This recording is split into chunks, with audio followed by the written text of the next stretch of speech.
There may be snow on the roof, but there's fire in the furnace. Yeah. Oh, yeah.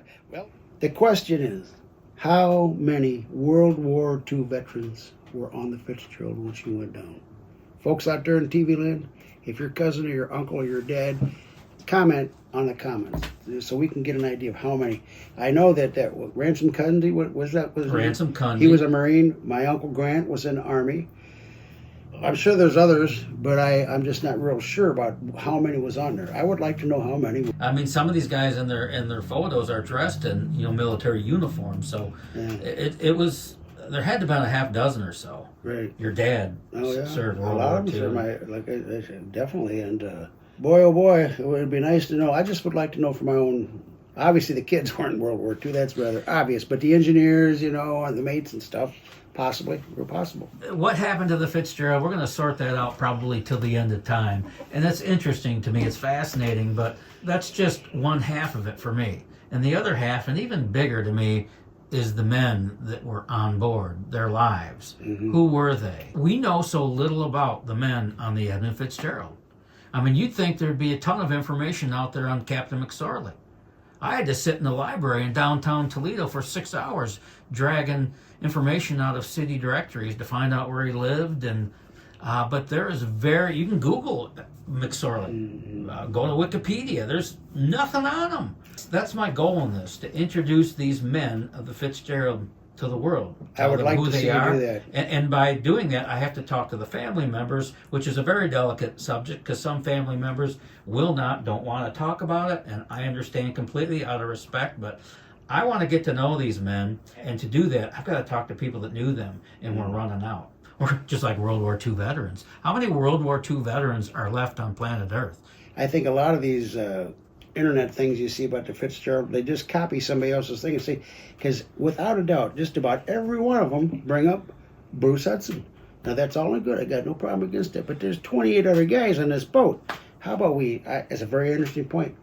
There's got to be some way to get some more information off of some of these people. And that's why I've spent so much time on Bruce Hudson, because I found the guy that owns his 74 Challenger. Great story. I found a friend who was Bruce Hudson's roommate with just recently. You may have seen those episodes. And Bruce Hudson lived in Cleveland, which is fairly near to where I live. I can get there pretty fast. So he was a little more accessible as far as finding information. But these other guys on the Fitzgerald, other than your uncle Grant, who went down with the boat, we've gotten to know him through you. But these other guys, it's hard to find information on them, and that can only come through the people that knew them well or their family members. And not everybody wants to talk. I don't know if it was Eddie Bindon or what the guy's name was. Lived out in Curtis. The widow obviously lived there for a while. When she put the house up for sale, of all things, my wife Christine's sister and her husband bought that house. And I always thought, every time we went there for, birthday or, Thanksgiving, I thought, what an incredible house of sadness this is, Oh, God. Haskell, a guy named Haskell. I think he bet was him an too. engineer. Yeah. He lived out Oregon, Curtis, Yeah, that might have been area the out guy. there. Yeah. Who was he? I know where he lived. I know where the house is. Well, folks, you heard this. If you know some of these people, get a hold of Don, would you? And let's follow yourself. Yeah, I want to preserve the memories of the crew members, the men of the Edmund Fitzgerald. There's not much more to it than that. Well, with that being said, once again, folks, please, if you will, like, comment, share, and subscribe. And we'll give you a tip of the sailor's cap. Thank you very much. You know the comments I'm getting most, aren't you? Oh, It just turned Darrell loose. And we have talked about that, you and I, that you are well aware that you could go off on your own and do this thing. You could get your own YouTube channel. It's not like we haven't had that discussion, because your popularity is certainly on the rise across the globe. I hear comments about you from Ireland, from Scotland, from South Africa, from Australia, from New Zealand, from England, from all over the place. A tribute to you. But it was me who introduced you to the world. It's a good team. We're a good team. Yeah, We're like Trammell and Whitaker. More like Laurel and Hardy. Oh, yeah. Well, Stanley? Well, here's another nice mess you've gotten me into.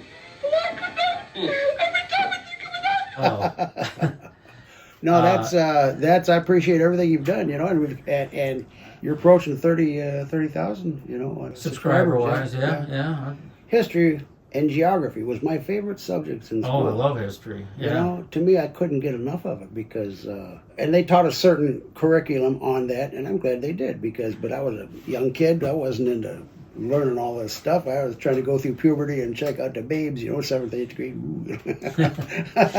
I heard you're still checking out the babes.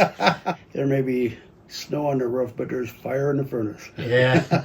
Hey, 76 years young and you still got fire in the furnace? Fire in the furnace, buddy. Hey, Trust couple me. of thumbs up for Trust that. And you've been married for years. It'll be Yes.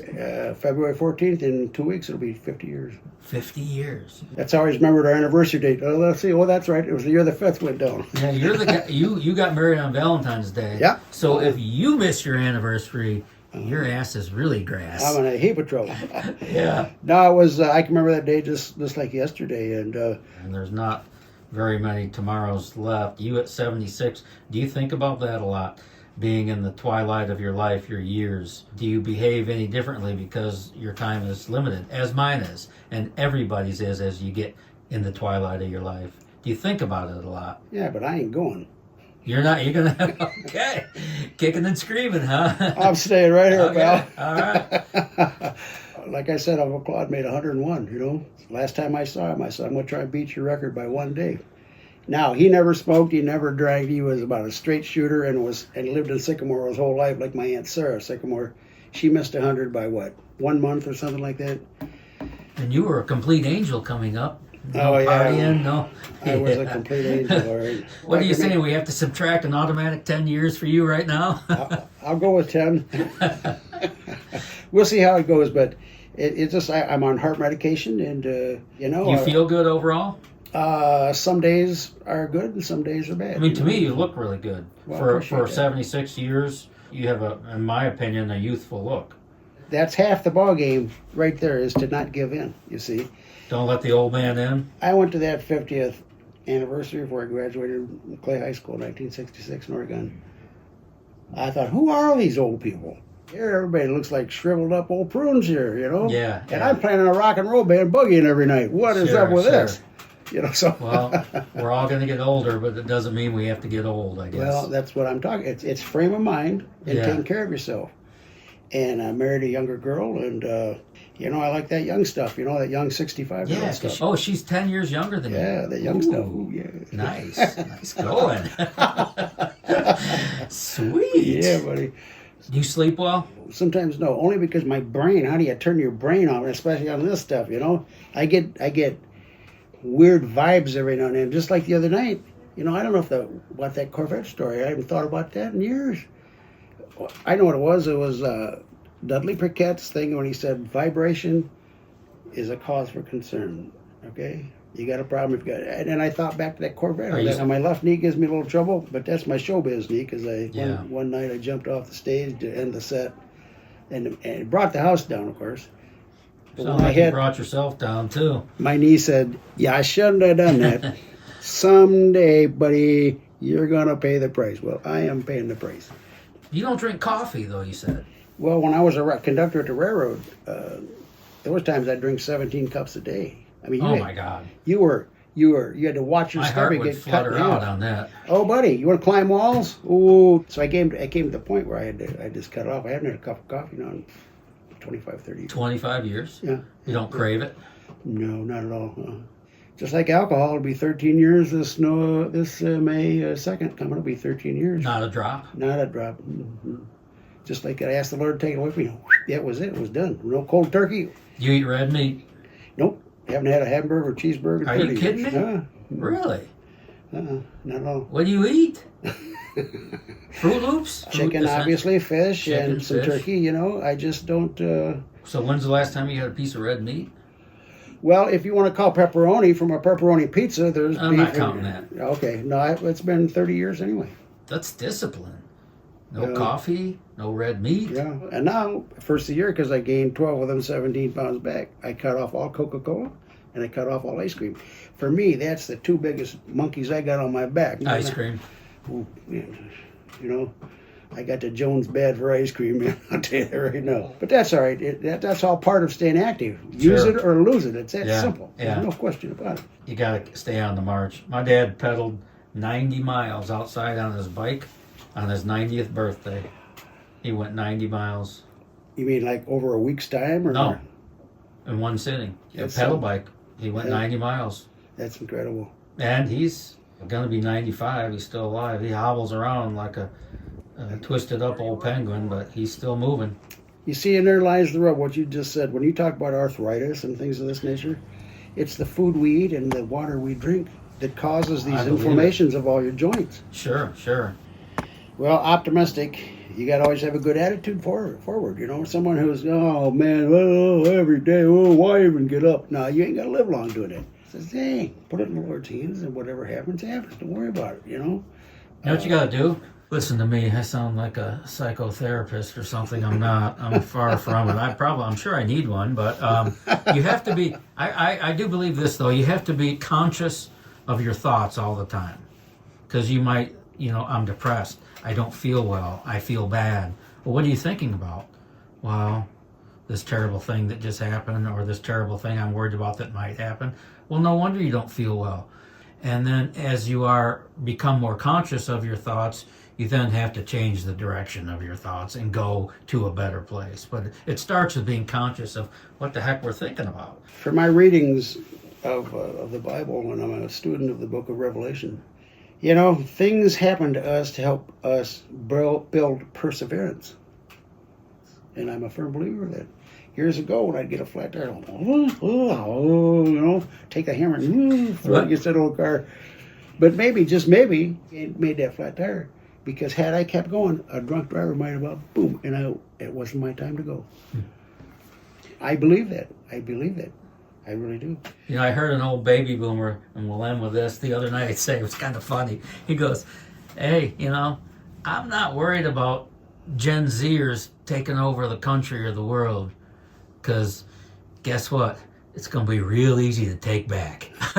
I thought that was funny. You got that right. Oh. There's some great kids. I'm going to be honest with you right there. There are some great kids out there. When 40% of them, the reason cereal sales are down is they're too lazy to wash their cereal bowl out. You sound like a bunch of old codgers complaining. Us? We are old codgers. We are, okay. Depending on how old we want to get. Reminder, you are old. Okay. Well, All right. like I just said, keeping a good positive attitude, and when things happen, if you want to be an alcoholic your whole life and drink morning, noon, and night, you're going to last for long. Your body ain't going to put up with it that long. Your body's going to rebel, and you're going to check out early. But if you take care of yourself, let me do one Bible quote here. Psalm 90, verse 10. The days of our lives are 70 years, that's 70. Whereas by reason of strength, they be 80 years, that's 80. But strength, labor, and sorrow will soon cut off and fly away. So we should make 70 if we took care of ourselves and don't get run over by a bus. But if you really took care of yourself and didn't get run over by a bus, you should make 80. Yesterday is history. Tomorrow is a mystery. Today is a gift. You never know when it's the last day. This moment is a gift. Let's enjoy it. Exactly. I don't know how I can say that any better, but that's a quote right out of the Bible. So, Thanks for everything, Darrell. all right, man. Appreciate you. Hey, no problem. Yes, sir.